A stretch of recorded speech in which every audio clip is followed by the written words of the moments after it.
हंस सुता को सुंदर कलरव और कुंजनों की छाई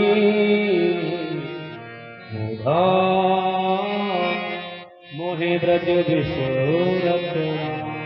आज मुझे उन ब्रजवासियों की याद आ रही है, माता यशोदा की याद आ रही है, किशोरी जी की याद आ रही है, उन गोपियों की याद आ रही है, नंद बाबा की याद आ रही है, अपने सखाओं की याद आ रही है। उद्धव जी ने कहा, प्रभु कैसी बात करते हो, आप जिनके लिए रो रहे हो, व्याकुल हो रहे हो, अधीर हो रहे हो ना, वो तो आपको कब का भूल चुके होंगे। भगवान ने कहा, नहीं उद्धव जी, जितनी तड़प हमारे हृदय में है, इससे कई गुना तड़प उन ब्रजवासियों के हृदय में मेरे प्रति है। उद्धव जी बोले, हम नहीं मानते हैं। बोले, जाकर के आप वृंदावन का दर्शन कर लीजिए, और यदि वे हमारे लिए व्याकुल हो, अधीर हो रहे हो, तो उद्धव जी आप तो ज्ञानी हो ना, उनके लिए कुछ ज्ञान का तत्व दे करके आने। उद्धव जी बोले, मैं और वृंदावन जाऊं, असंभव। और फिर मैं उनको जाकर के कुछ ज्ञान तत्व दूं, वो अनपढ़ गवार मेरी भाषा को क्या समझेंगे। भगवान बोले, तब तो पता कैसे लगेगा कि वो हमसे प्रेम करते हैं नहीं करते हैं, ये तो जब ही पता लगेगा जब तुम जाओगे। इसलिए उद्धव जी आप वृंदावन चले जाओ, जाओ जाओ उद्धव, जाओ जाओ वृंदावन, गोपियों से जाकर तुम मिलना, जाओ जाओ वृंदावन, गोपियों से जाकर तुम मिलना, जाओ जाओ वृंदावन, कहना कान्हा ने भेजा है, कहना सुडोल की तरह लेते आना, जाओ जाओ वृंदावन, गोपियों से जाकर तुम मिलना, जाओ जाओ वृंदावन। आप वृंदावन चले जाओ। उद्धव जी जैसे तैसे जाने को तैयार हुए। भगवान ने अपना पीताम्बर उद्धव जी को उड़ा दिया, मोर का पंख लगा दिया, विदा कर दिया। उद्धव जी इसी भाव में खोए हुए जा रहे हैं कि मैं क्या जाकर के उन गवारियों को ज्ञान का तत्व समझाऊंगा। इधर आप वृंदावन का दर्शन कीजिए। जो भगवान के सखा है ना, जब से भगवान परसों का वादा करके गए थे ना, तब से उसी मार्ग पर आकर के बैठ जाते, जो मार्ग मथुरा से वृंदावन को आता। सारा दिन बैठ करके प्रतीक्षा करते, जब शाम के समय भगवान नहीं आते, कन्हैया नहीं आते, जाकर के यशोदा मैया से कहते, मैया आपके लाला बहुत निष्ठुर हो गए, निर्दयी हो गए। मैया परसों का वादा किया, आज वर्षों व्यतीत हो रही, लेकिन अभी तक आए नहीं। रोज की बात आज भी वह भगवान के मित्र उसी मार्ग पर बैठे हुए थे, तो देखा सामने से रथ आ रहा है। बोले, भैया देखो देखो, मथुरा की ओर से रथ आ रहा है, और आज इसमें हमारा गोविंद आ रहा होगा, हमारा कन्हैया आ रहा होगा, हमारा मित्र आ रहा होगा। लेकिन जैसे ही रथ निकट आया, रथ निकट आया, मेरे बहन भाई रथ का दर्शन किया, तो रथ में कन्हैया को ना देख करके उद्धव जी को देखा। उद्धव जी ने आकर के कहा, भैया जय श्री कृष्ण। अनमने मन से जय श्री कृष्ण कह दिया धीरे से। उद्धव जी ने कहा, मैं मथुरा से आया हूं, मुझे गोविंद भगवान ने भेजा है, और मैं यशोदा जी के भवन का मार्ग पूछना चाहता हूं। सखाओं ने कहा, भैया बताने की कोई आवश्यकता नहीं है, ये जो नाला बह रहा है ना, इसी नाला के किनारे किनारे चले जाए। और उद्धव जी इस नाले में ऐसा मन में भ्रम मत बना लेना कि कोई जल बह रहा है, इस नाले में जल नहीं बह रहा है। जब से हमारे गोविंद भगवान वृंदावन को छोड़ करके गए हैं, लाखों गोपियां, लाखों गाय, माता यशोदा, नंद बाबा सभी रुदन करते हैं लाला की याद में, और ये वही अश्रुधारा है। इससे जल समझने की भूल मत कर देना। उद्धव जी जो ज्ञानी बनकर के आए थे ना, जिन्हें अपने ज्ञान पर अभिमान था, ज्ञान की सीढ़ी का प्रथम डंडा नष्ट हो गया। बोले मैं सोच करके कुछ और आया था, लेकिन यहाँ का दृश्य कुछ और ही है। जाकर के नंद बाबा से मिले, कहा बाबा मैं यशोदा मैया से मिलना चाहता हूँ। इशारा कर दिया, एक कोने में बैठी हुई थी यशोदा मैया, हाथ में माला थी, जय श्री कृष्ण जय श्री कृष्ण जय श्री कृष्ण, यही धुन गुंजायमान हो रही थी नंद भवन से। उद्धव जी ने जाकर के प्रणाम किया, मैया मैं गोविंद भगवान का मित्र, प्रभु का सखा, आपके चरणों में प्रणाम करता हूं। यशोदा मैया नहीं बोली, पुनः कहा मैया मैं आपके चरणों में प्रणाम करता हूं। मैया ने कहा अरे लाला क्यों सुर काट रहे हो, इतनी जोर से क्यों बोल रहे हो? अभी अभी हमने अपने लाला को जैसे तैसे पालने में सुलाया है, सुबह से परेशान कर दिया मेरे लाला ने। कहीं चंदा मांग रहा था, कहीं बहू मांग रहा था, कहीं माखन मांग रहा था, जैसे तैसे अभी हमने अपने लाला को सुलाया है। उद्धव जी ने कहा हे प्रभु, जिन गोविंद भगवान को मैं मथुरा में छोड़ करके आया हूं और जिनको यहाँ वृंदावन से गए हुए वर्षों हो गई, ये मैया आज भी सोचती हैं कि हमारे पुत्र, हमारे लाल हमारी समक्ष है, हमारे पास है। अच्छा मैया ये बताओ आपके लाला कहाँ है? उद्धव जी ने कहा, मैया ने कहा आओ उद्धव। उद्धव जी का हाथ पकड़ करके मैया लेकर के गई पालना की ओर। मेरे बहन भाई जैसे ही पालना को देखा, धड़ाम से गिर पड़ी जमीन पर। जमीन पर पड़ी हुई है और जब होश आया तो कहा अरे उद्धव मैं भी कैसी बावरी हो गई, मैं भी कैसी पागल हो गई, जो लाला हमें वर्षों पहले छोड़ करके चले गए और हम अभी तक यही समझती हैं कि हमारे लाला हमारे पास है।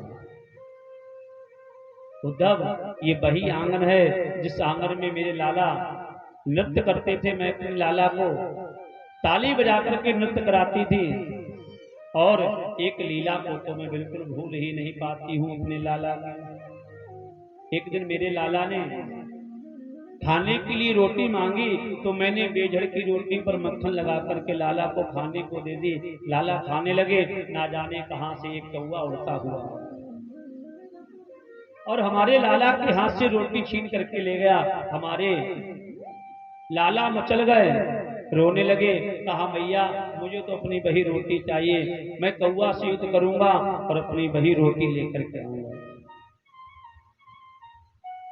धूर धरे अंग सोहत श्याम जू, कैसी बनी सिर चूनर चोटी, खेलत खात फिरत अंगना, पग पैजन बाजत पीर कछोटी, और बाछवि को रस खान बिलोपत, भारत काम कलान दिकोटी, और काग के भाग कहा कहिए,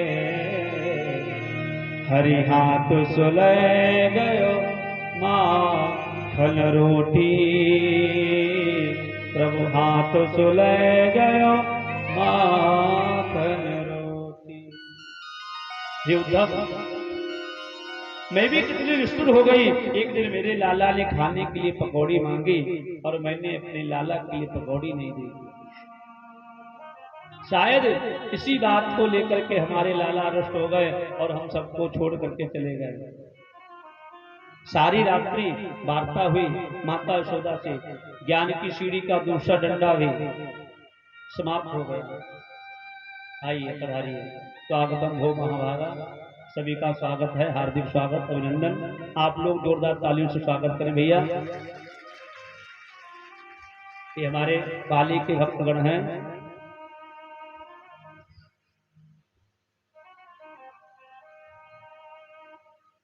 मेरी बहन भाई, सुखदेव स्वामी कहते राजन, उद्धव जी गोपियों के समक्ष जब गए, अब गोपियों का साम्राज्य देखिए, लाखों गोपियां बैठी हुई हैं, बीच में श्री किशोरी जी बैठी हुई हैं और इस तरह से शोभायमान हो रही हैं जैसे हजारों तारों के बीच में चंद्रमा शोभायमान हो, लेकिन बिल्कुल शांत बैठी हुई है। उद्धव जी एक वृक्ष की ओट लिए खड़े हुए हैं। अब उद्धव जी अपने को गोपियों के समक्ष प्रस्तुत नहीं कर पा रहे हैं कि उनके सामने कैसे जाऊं। गोपियां किशोरी जी से कहती हैं, हे किशोरी जी, रात मैंने एक स्वप्न देखा। गोपियां अपने अपने स्वप्न की बात कहती हैं। रात मैंने एक स्वप्न देखा कि मैं यमुना से जल भरने को गई, पता नहीं कहां से कन्हैया आए और मेरी मटकी को उठवा करके मेरे सिर पर धरवा दिया, और जैसे मैं जल लेकर के घर को आने लगी, पीछे से एक कंकड़ फेंक करके मारा और मेरी मटकी फूट गई। जब मैं पकड़ने को दौड़ी, मेरी आंख खुल गई और मेरा स्वप्न भी टूट गया। एक गोपी कहती है, किशोरी जी, मैंने मक्खन की मटकी को ऊंचे पर टांग दिया था, पता नहीं कहां से कन्हैया आए अपनी चोर मंडली को लेकर के और मटकी को उतार करके मक्खन खाने लगे। जैसे मैंने दौड़ करके कन्हैया का हाथ पकड़ा, वैसे मेरी आंख खुल गई और मेरा स्वप्न भी टूट गया। सभी अपने अपने स्वप्न का हाल कह रही हैं, लेकिन किशोरी जी शांत बैठी हुई, कुछ नहीं बोल रही। सखियों से कहा, गोपियों से किशोरी जी ने कहा कि मैं उन गोपियों के चरणों में प्रणाम करती हूं जिनको कम से कम स्वप्न में तो भगवान का दर्शन होता है, लेकिन मैं क्या करूं। स्वप्ने पश्यन्ति कांतो ध्यानास्ता सखी योषितः, अस्माकं तु गते कांतं गतापि निद्रा वैरिणी। जब से हमारे प्राण वल्लभ इस वृंदावन को छोड़ करके गए ना, अस्माकं तु गते कांतं गताप निद्राम वैरिणी, हमारी नींद भी उनके साथ में ही चली गई है, और जब नींद ही नहीं आएगी तो स्वप्न का प्रश्न ही नहीं उठता। इतना कहकर के किशोरी जी रोने लगी। तो गोपियों ने, कभी कभी क्या होता ना, रोते रोते क्रोध भी आ जाता, क्रोध आ गया। गोपियां बोली, अरे किशोरी जी, तुम उस कपटी के लिए रोती हो? अरे वह तो निर्मोही है, कपटी है, और एक जन्म का कपटी नहीं है, जन्म जन्मांतर का कपटी है। हे किशोरी जी, क्या बिगाड़ा था? महाराज बलि ने जो बौना बन करके आए, उनका सर्वस्व ही ले लिया। क्या बिगाड़ा था?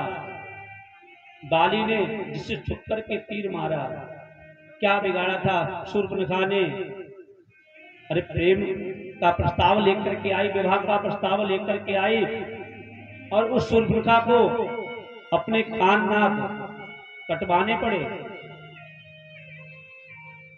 क्या बिगाड़ा था महाराज मोहरध्वज ने, जिन्हें अपना पुत्र चीर करके दान देना पड़ा। अरे किशोरी जी, तुम ऐसे कपटी के लिए रो रही हो? एक जन्म का कपटी जन्म जन्मांतर कपटी है। इतने में एक भ्रमर उड़ता हुआ है। जब भ्रमर आया,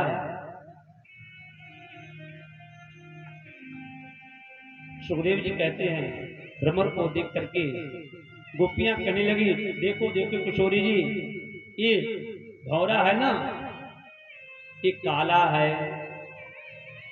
और इसकी मूंछों पे कुमकुम लगा हुआ है, ये भी स्त्रीण है, इसने भी अपनी प्रेयसी को धोखा दिया होगा। एक गोपी बोली, तुम भगवान के बारे में ऐसा कह रही हो, कृष्ण के बारे में ऐसा कह रही हो, और कहीं इस भ्रमर ने जाकर के कह दिया। तब गोपियों ने हाथ जोड़ करके प्रार्थना की, हे भ्रमर, मैंने जो भी कहा ये सब असत्य भाषा है, ये सब झूठ है, ये जाकर के गोविंद भगवान से मत कहना। उद्धव जी ने जैसे तैसे गोपियों के सामने अपने को प्रस्तुत किया और कहा, हे गोपियों, मैं उद्धव मथुरा से आया हूं, मुझे गोविंद भगवान ने भेजा है। निवेदन बस इतना करना चाहता हूं कि जिनको आप अपना प्रियतम मान करके जिनसे प्रेम करती है ना, भाई आपके प्रियतम नहीं है, वह तो ब्रह्म है, वह ब्रह्म है, और उन्हें ब्रह्म मान करके उनमें अपने मन को लगाओ। गोपियां बोली, उद्धव जी ये बताइए ब्रह्म कैसा होता है, पहले आप मुझे बताइए ब्रह्म कैसा होता है। उद्धव जी कहते हैं, ब्रह्म वह निर्गुण है, निराकार है, ना तो उसके हाथ है, ना पैर है, ना मुख है। गोस्वामी बाबा वर्णन करते हैं रामकृष्ण मानस, बिनु पग चले सुनई बिनु काना, कर बिनु करऊ करई विधि नाना। बिनु पग चले सुनई बिनु काना, कर बिनु करऊ करई विधि नाना।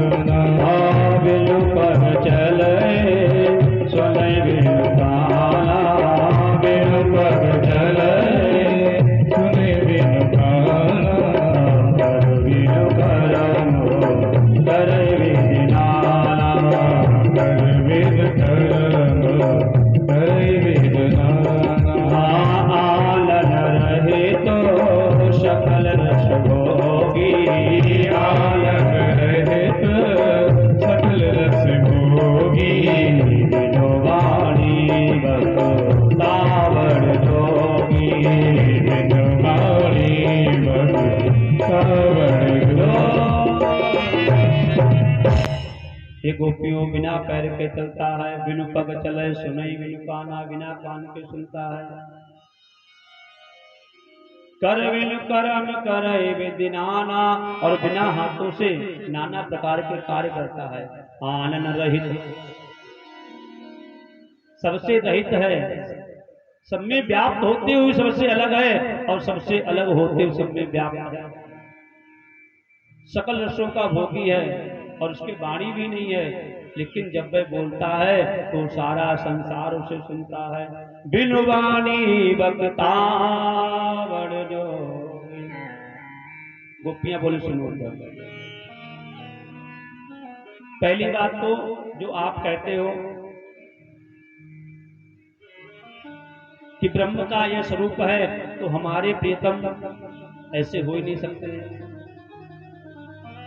हमारे जो प्रियतम हैं वह ऐसे है ही नहीं। आप कहते हो कि उनके पैर नहीं है, हाथ नहीं, मुख नहीं, कान नहीं, तो सुनो, मैं चलो मान लेती हूँ तुम्हारी बात को, आपके ये ब्रह्म कोई दूसरे होंगे, हमारे कृष्ण ऐसे नहीं है। यदि ऐसे होते तो बरहा पीडम नटवर वपो कर्णयो कर्णकारम। यदि वह निर्गुण होते, साकार ना होते, तो मोर का मुकुट किसने लगाया, नटो जैसा श्रृंगार किसने किया, और वृंदारण्यम सुपद रमणम प्राविशद गीत कीर्ति। उस ब्रजभूमि पर आप कह रहे हो कि उसके पैर नहीं होते हैं, तो ब्रजभूमि पर किसने रमण किया, रंध्राण वेणु रधर सुधया। आप कहते हो उसके मुख भी नहीं होता है, तो बंसी का निनाद किसने किया? उद्धव जी शायद आप भूल गए हो, आपका कोई ब्रह्म अलग होगा, हमारे प्रियतम ऐसे नहीं है। और आप जो कहते हो उस ब्रह्म में अपने मन को लगाओ, तो मन को कैसे लगाएं? उद्धव जी हमारे पास कोई 10-20 मन थोड़ी है। मन न भये एक हतो सो गयो श्याम संग को आराधई पूरा मन न भये। अरे उद्धव जी हमारे पास कोई 10-20 मन थोड़ी है, एक मन था तो वो तो कृष्ण के साथ में पहले चला गया। अब हम तुम्हारे उस ब्रह्म में अपने मन को कैसे लगाएं? उद्धव जी आप कहते हो ब्रह्म सब में व्याप्त है, तो आप इतनी बड़ी भूल क्यों कर रहे हो? आपके अंदर ब्रह्म, हमारे अंदर ब्रह्म, फिर एक ब्रह्म दूसरे ब्रह्म को उपदेश क्यों कर रहा है? उद्धव जी हम ऐसे किसी ब्रह्म को नहीं जानते हैं। हम प्रेम दीवानी है, वो प्रेम दीवाना, प्रेम दीवानी है, वो प्रेम दीवाना, प्रेम दीवानी है, वो प्रेम दीवाना, प्रेम दीवानी है, वो प्रेम दीवाना। है बुझो हमें ज्ञान की, है बुझो हमें ज्ञान की पोथी न सुनाना। प्रेम दीवानी है, वो प्रेम दीवाना, प्रेम दीवानी है, वो प्रेम दीवाना।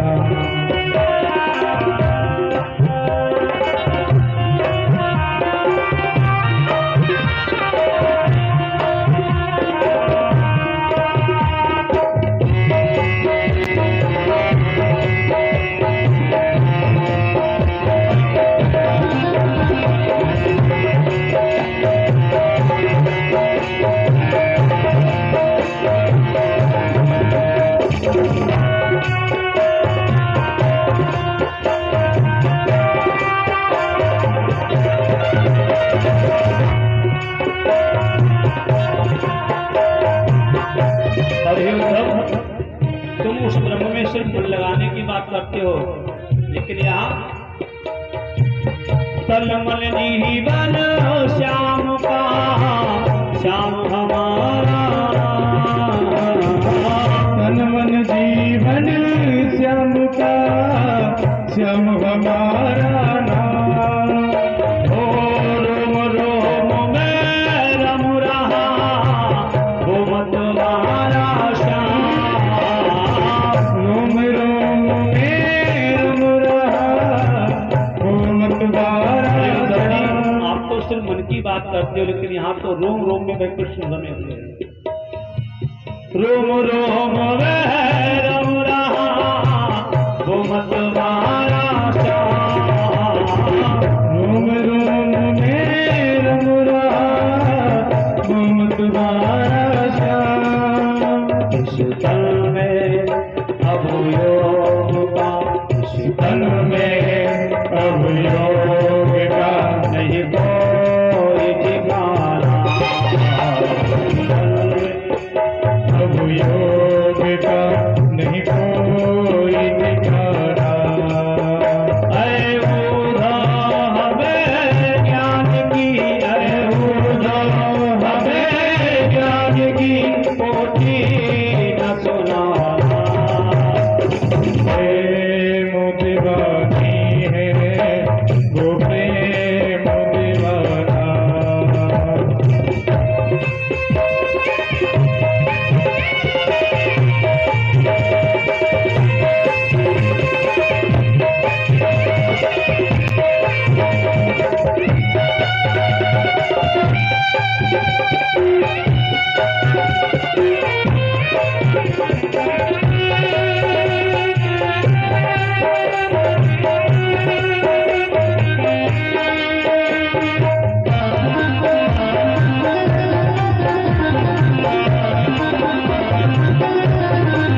कृष्ण तन कृष्ण मन कृष्ण ही हमारो रंग उदो में आठो याम कृष्ण ही सो काम है उदो हमें आठो याम कृष्ण से ही काम है उदो हमें आठो याम कृष्ण ही सो काम है उदो हमें आठो याम कृष्ण जी से काम उदा तुम भय दौड़े पाती लेके आए दौड़े उदा तुम भय मोर पाती लेके आए दौड़ योग कौन डाले यहाँ रोम रोम श्याम है योग कौन जाने यह रोम रोम श्याम है प्रेम दीवानी है वो प्रेम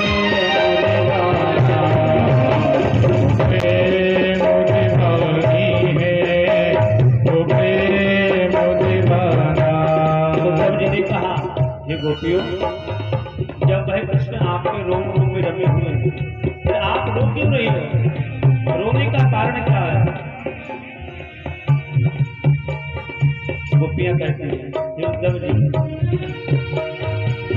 एक दिन नैनन के निकट रहते थे आठों याम एक दिन नैनन के निकट रहते थे आठो याम बैठे हमें बिसार के बैठे हमें विसार के ओ निर्मोही श्याम अब बैठे हमें विसार के वो निर्मोही श्याम कानों में रहे गूंजता, कानों में रहे गूंजता बंसी का तराना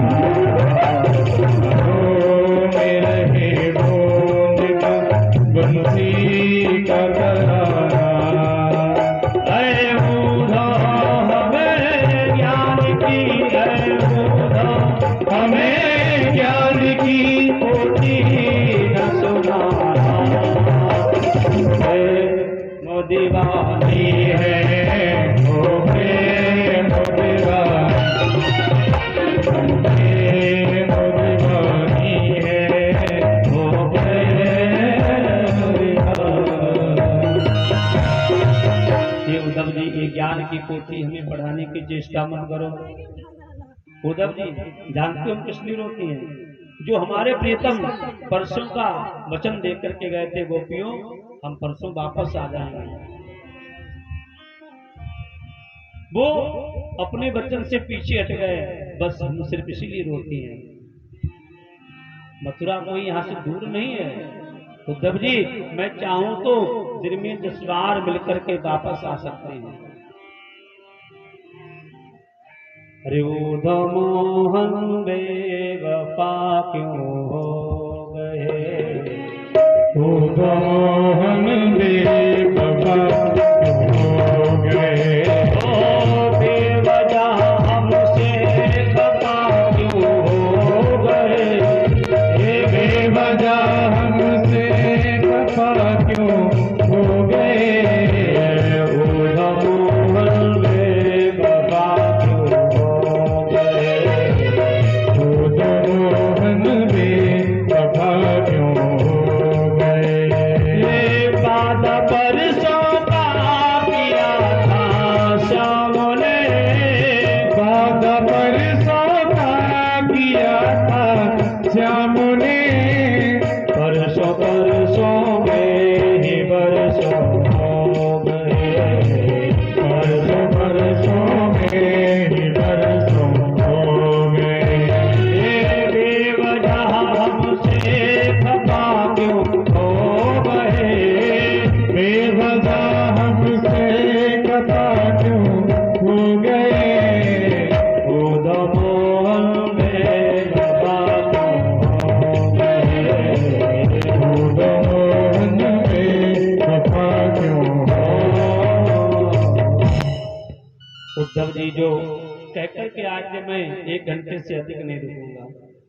आज जो ज्ञान का अभिमान था वह प्रेम के आगे छोटा पड़ गया, ज्ञान की गोदड़ी बन गई। उद्धव जी ने कहा हे गोपियों, आप भी अपनी ब्रह्म वेदना लिख दो। किशोरी जी जैसे ही पत्र लिखने के लिए बैठी, मेरे बहन भाई जितना पत्र लिखती हैं, लिखा हुआ पत्र किशोरी जी की अश्रुधारा से बह जाता है। उद्धव जी बोले, किशोरी जी मैं आपकी वेदना को समझ गया, आप पत्र मत लिखिए, और कल का सूर्योदय तब होगा, उससे पहले भगवान आपके समक्ष आ जाएंगे। ऊधो सूधो हुए चलो सुन गोपिन के बोल, ज्ञान बजाई डुम डुमी प्रेम बजायो ढोल। जैसे ही उद्धव जी गए भगवान के पास, भगवान से जाकर के कहा, प्रभु आप वास्तव में बहुत निष्ठुर हो। भगवान ने कहा, क्या हुआ, आइए ज्ञानी जी महाराज, मानो जले पर नमक छिड़क दिया, जले पर नमक छिड़क दिया हो, आइए ज्ञानी जी महाराज। उद्धव जी बोले, प्रभु आप वास्तव में बहुत निष्ठुर हो। विराजी भगवान ने कहा, उद्धव जी आप नेत्र बंद करिए। जैसे उद्धव जी ने नेत्र बंद किए, एक क्षण के बाद जय जय जय श्री नारायण विराजी, एक क्षण के बाद जैसे नेत्रों को खोल करके देखा तो जिन गोपियों को, माता यशोदा को, नंद बाबा को, सखाओं को छोड़ करके वृंदावन में आए थे, उन्हीं का दर्शन भगवान के समक्ष कर रहे हैं। प्रभु ये मैं क्या देख रहा हूँ? भगवान ने कहा, उद्धव ये मात्र मेरी एक लीला थी, जो तुम्हें अपने ज्ञान का अभिमान हो गया था ना, उस अभिमान को चूर करने की मात्र मेरी एक लीला थी। देखो जो भी काम करो सावधानी से, मौन होकर के, वार्ता करते ही नहीं, ठीक है? बोली गोविंद भगवान की जय। सुखदेव स्वामी कहते हैं, कंस की दो पत्नियां हैं, एक का नाम है अस्ति, एक का नाम है प्राप्ति। अस्ति माने है और प्राप्ति माने आगे भी इच्छा है, अर्थात आपके पास में धन है और आगे भी लेने की इच्छा है। दोनों ही अपने पिताश्री के यहाँ गई हैं। इनके पिताश्री का नाम है जरासंध। जरासंध ने जब अपनी पुत्रियों की मांग रिक्त देखी सिंदूर से, पूछा, पुत्रियों ये सब कैसे हुआ? दोनों ने जवाब दिया कि जो वसुदेव देवकी जी के पुत्र हैं, उन्होंने मेरे पति देव का वध कर दिया। जरासंध ने 23 अक्षौणी सेना लेकर के चढ़ाई कर दी मथुरा पर। भगवान ने जरासंध के लिए परास्त कर दिया, पुनः आया, पुनः परास्त कर दिया, तीसरी बार आया, फिर भी परास्त कर दिया। 2-4 बार नहीं, 17 बार जरासंध ने आक्रमण किया, लेकिन भगवान ने परास्त कर दिया। जरासंध से हम लोगों को शिक्षा लेनी चाहिए। 17 बार भगवान ने परास्त कर दिया, लेकिन फिर भी मन में यही आकांक्षा है कि एक ना एक दिन में कृष्ण को हराकर ही मानूंगा। हम लोग 2-4 दिन भक्ति करते हैं, भगवान का कीर्तन करते हैं, कोई काम बिगड़ेगा, बोले ले करनी ही नहीं, अब करनी नहीं। देखिए जरासंध को आप 17 बार परास्त हो चुका है, लेकिन मन में अब भी आकांक्षा प्रबल है। 18वीं बार जब युद्ध करने गया तो 11,000 ब्राह्मणों को अनुष्ठान पर बैठा करके गया और कहा, ब्राह्मणों से ऐसा मंत्र जपो कि मैं कृष्ण के ऊपर विजयश्री प्राप्त कर लूं, कृष्ण को युद्ध में परास्त कर दूं। अब ब्राह्मण बेचारे आए अनुष्ठान करने के लिए। जरासंध बोला, यदि हार गया मैं सुनो तो सबको सूली लगवा दूंगा। अब ब्राह्मण घबराए, बोले अच्छा यजमान मिला तो माला लेकर के बैठ गए। अब मंत्र तो आवे नहीं दिमाग में, मंत्र कहां से आवे कि अपने प्राण संकट में आ गए। तो यही मंत्र बोले, भगवान हे प्रभु तुम हार जाना, इस दुष्ट राजा से हार जाना, नहीं तो हमारे प्राण मुक्त में ही चले जाएंगे। भगवान ने दाऊ भैया से कहा, दाऊ भैया नाना जी फिर आ गए। दाऊ ने कहा फिर हरा देंगे। भगवान बोले इस बार नहीं, 11,000 ब्राह्मणों के प्राण संकट में हैं, इस बार हम लड़ेंगे नहीं। भगवान ने दाऊद से कहा इस बार हम लड़ेंगे नहीं। दाऊद बोले फिर क्या करोगे? बोले इस बार हम मुड़ेंगे, मुड़ करके पीठ दिखा करके भाग जाएंगे। दाऊद बोले बड़ी बदनामी होगी द्वारिका।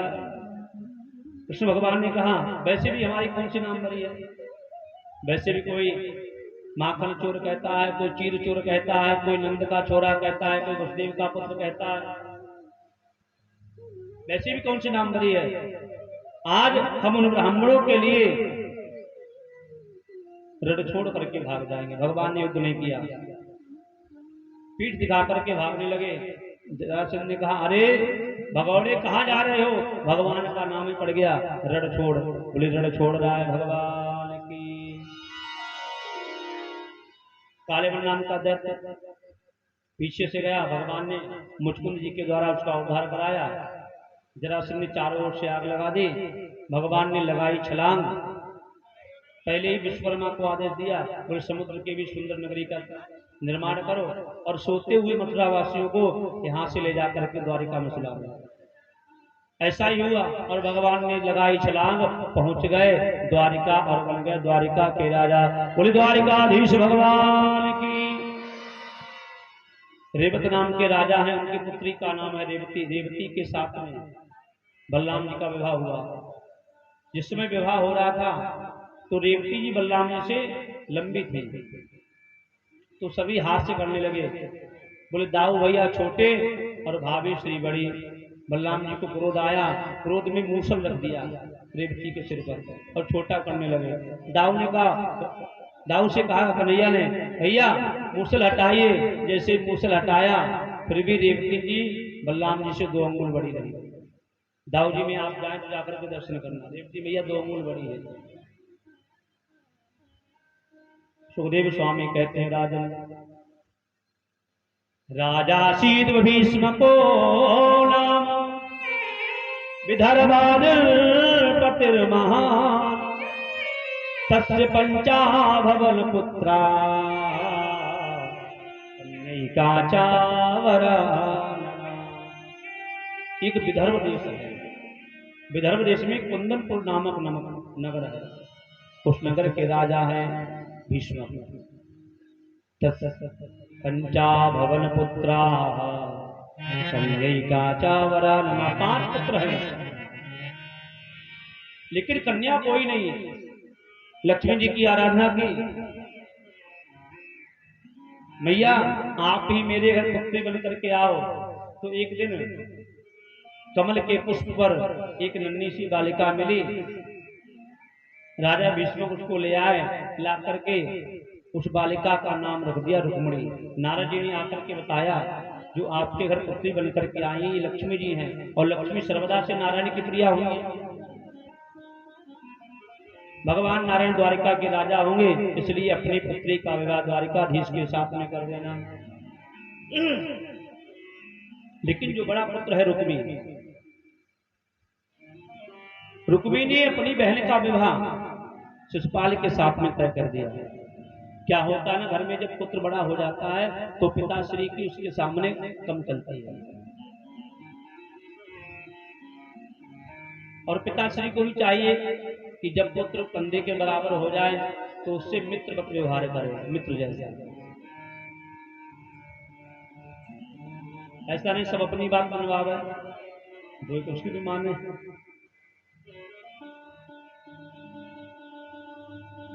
रुक्मी ने विवाह शिशुपाल के साथ में तय कर दिया। जब रुक्मिणी जी को यह ज्ञात हुआ, रुक्मिणी जी ने अपनी भाभी श्री से कहा कि मैं शिशुपाल के साथ में विवाह नहीं करूंगा। मैंने तो मन ही मन द्वारिकाधीश को वर्ण कर लिया है। मैं रुक्मी के साथ, रुक्मी जो रिश्ता किया है शिशुपाल के साथ में, मैं शिशुपाल के साथ विवाह नहीं कर सकती हूँ। मैं अपने प्राणों का त्याग कर सकती हूँ पर उसके साथ विवाह नहीं कर सकती। रुक्मिणी जी की भाभी श्री ने कहा आप परेशान क्यों हो रही हो, पत्र लिख दो। द्वारिकाधीश के लिए पत्र लिखा गया। एक ब्राह्मण देवता को पत्र दिया। पत्र लेकर के ब्राह्मण देवता पहुंचे। रत्वा गुणान भुवन सुंदर शणवतांते निर्विष्कर्ण विवरण हरतो बतातम। बड़ा ही सुंदर पत्र लिखा हुआ। श्रुत्वा गुणान भवन सुंदर सर्वतांते। प्रभु मैंने आपके गुणों को सुनकर के, पत्र में लिखा है कि मैंने आपके गुणों को सुनकर के मन ही मन आपको अपना पति मान लिया है।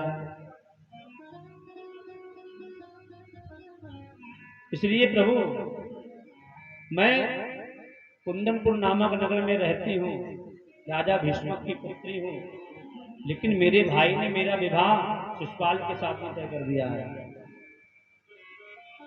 एक सिंगनी को सियार लेकर के जाए तो ये बात शोभनी नहीं है, बड़ी अशोभनी बात है। प्रभु शायद आप भी विचार कर रहे होंगे कि ये कौन नारी है जो मुझे पत्र लिख रही है। तो मैं राजा भीष्मक की पुत्री हूँ, मेरा नाम रुक्मिणी है। अब आप ये विचार, रुक्मिणी जी स्वयं से प्रश्न किया पत्र में और स्वयं ही उत्तर लिखा। आप ये विचार कर रहे होंगे कि मैं आपको मिलूंगी कहाँ। तो मेरे कुल की एक परंपरा है कि विवाह से पूर्व बेटी कात्यायनी माँ का पूजन करने के लिए जाती है। मैं भी नगर से बाहर कात्यायनी माँ का पूजन करने के लिए आऊंगी। प्रभु आप वहीं आ जाना और मैं आपको माला पहना दूंगी, आप मुझे यहाँ से ले जाना। ब्राह्मण ने जाकर के पत्र दिया, पत्र पढ़ा। ब्राह्मण देवता बोले हम चले। द्वारिकाधीश बोले ऐसे कैसे, हम भी आपके साथ भी चलेंगे। रथ में बैठा करके ब्राह्मण को द्वारिकाधीश जाने लगे। बलराम जी ने कहा कहाँ जा रहे हो भैया? कहा दाऊ भैया हम कुंदनपुर जा रहे हैं। बोले वहां तो रुक्मिणी जी का स्वयंवर है। क्या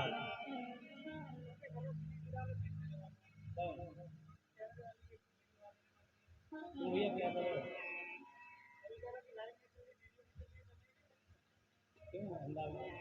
क्यों लगने दो।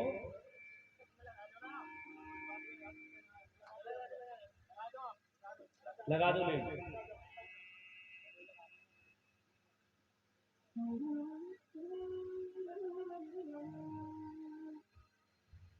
बोले गोविंद भगवान की जय। मेरे बहन भाई आओ, भगवान रथ में बैठा करके चले। दाऊ जी आ गए। बोले कन्हैया कहाँ जा रहे हो? बोले कुंदनपुर। बोले वहां तुम्हारे पुराने शत्रु भी आए होंगे, सावधानी से जाना। कन्हैया ने कहा भैया ये बताओ आप कौन सी मर्ज की दवा हो, आप भी मेरे पीछे पीछे आओ। अब भगवान कुंदनपुर के लिए प्रस्थान कर गए। इधर रुक्मिणी जो थी कात्यायनी माँ का पूजन करने के लिए आई। रुक्मिणी ने इतनी सुंदर व्यवस्था की, 10,000 सैनिकों को भेजा साथ में। लेकिन जो सैनिक आए थे रुक्मिणी जी की सुरक्षा के लिए, वह मंदिर के किनारे खड़े हुए हैं। भगवान द्वारिकाधीश का रथ आया। श्री राधे, कैसी आवाज कर रही? आवाज से करो। राधे श्री राधे, श्री राधे, जय श्री राधे।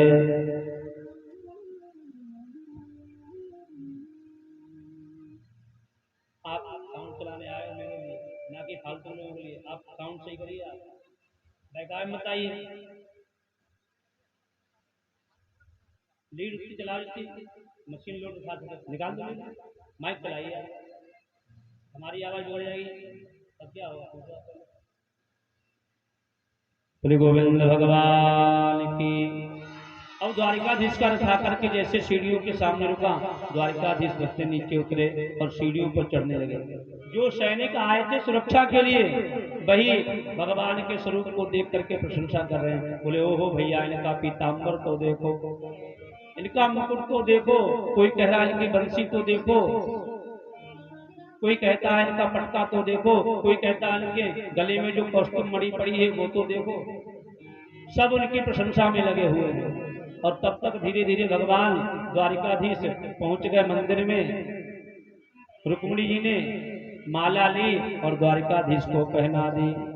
द्वारिकाधीश रुक्मिणी जी को लाए, रथ में बैठाया और चल दिए। और वह सैनिक उसी प्रशंसा में लगे हुए हैं। उसी प्रशंसा में लगे हुए। एक सैनिक बोला ऐसे प्रशंसा ही करते रहोगे, जरा जाकर के तो देखो।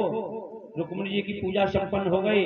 जैसे जाकर के मंदिर में देखा, बोले ले गया। बोले कौन? बोले वही पीताम्बर वाला रुक्मिणी जी को ले गया। रुक्मिणी ने पीछा किया। जब रुक्मिणी को ज्ञात हुआ, रुक्मिणी ने पीछा किया। द्वारिकाधीश से युद्ध हुआ। द्वारिकाधीश ने रुक्मिणी को बांध लिया। दाऊ जी ने आकर के छुड़वाया। वहीं पर राजा विष्णु पहुंच गए और द्वारिकाधीश से प्रार्थना की कि मुझे अपनी पुत्री का कन्यादान अपने हाथों से कर लेने दो। तब रुक्मिणी जी को लेकर के पुनः कुंदनपुर आए। रुक्मिणी वापस नहीं आया। रुक्मिणी ने अपना अलग ही नगर बसा लिया। संकोच बस रुक्मिणी वापस नहीं आया। मेरे बहन भाई, अब इधर राजा भीष्मक बारात की तैयारियां कर रहे हैं और द्वारिकाधीश बारात ले जाने की तैयारी। रुक्मिणी जी को सुंदर सजाया जा रहा है। अरे आओ मेरी सखियों, मुझे मेहंदी लगा दो और मेहंदी लगा दो, मुझे सुंदर बना दो। मेहंदी लगा दो, मुझे सुंदर सजा दो। सभी लोग आएंगे। और मुझे श्याम सुंदर की दुल्हन बना दो। हमारे जो भैया लोग आए हैं पाली से, कीर्तन मंडल वाले, संकीर्तन मंडल वाले, ये तो हमें लगता है इस कीर्तन से प्रसन्न नहीं है।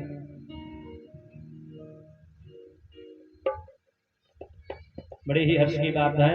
श्री राम नाम संकीर्तन कमेटी पाली की ओर से विश्व मोहन मिश्रा जी व्यास जी को दंडवत प्रणाम करते हैं। भगवान को कृपा करें।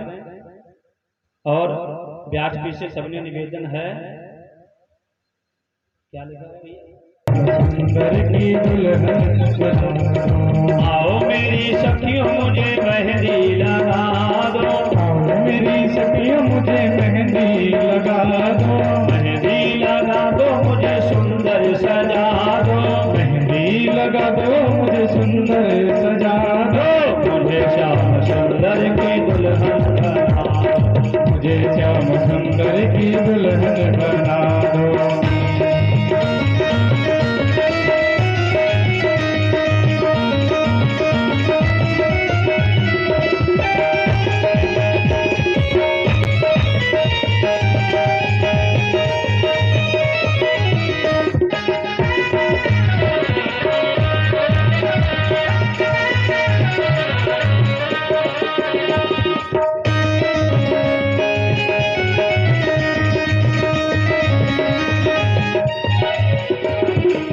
सत्संग में मेरी बात चलाई, सत्संग में मेरी बात चलाई। सतगुरु ने मेरी कीनी सगाई। सतगुरु ने मेरी कीनी सगाई। सत्संग में मेरी बात चलाई। सत्संग में मेरी बात चलाई। सतगुरु ने मेरी कीनी सगाई। सतगुरु ने मेरी कीनी सगाई। उनको बुला के हथ लेवा तो करा दो। उनको बुला के हथ लेवा तो करा दो। मुझे श्याम सुंदर के दुल्हन बना दो। मुझे श्याम सुंदर की दुल्हन बना दो। मुझे श्याम सुंदर की दुल्हन बना दो।